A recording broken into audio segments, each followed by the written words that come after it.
Here's one of my favorite characteristics of glass-parency glass coating. See this car this morning? This is our shop loaner car. This side over here has not been coated. This side has. Okay, so you can see there's an obvious difference. But so what does that mean?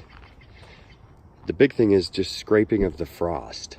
So here, where it's been coated, I mean, I can just take my finger and just drag it and get that stuff off. Over here, you know, with the same pressure, it doesn't come off. Now I can if I, you know, like dig my nail in like that.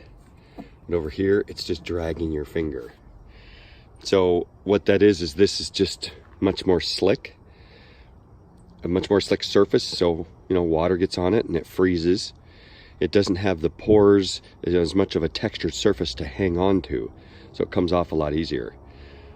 So the main benefit of glass-parency is for vision at night, in the rain, you know, stuff like that where the water flies right off. But this to me is big. It's kind of like an unexpected benefit. So scraping this, you know, is just so much easier. And then I've done the rest of the car. So all of these windows have been done. Well, these aren't frozen. But back here, yeah. Comes off just like nothing. Very cool.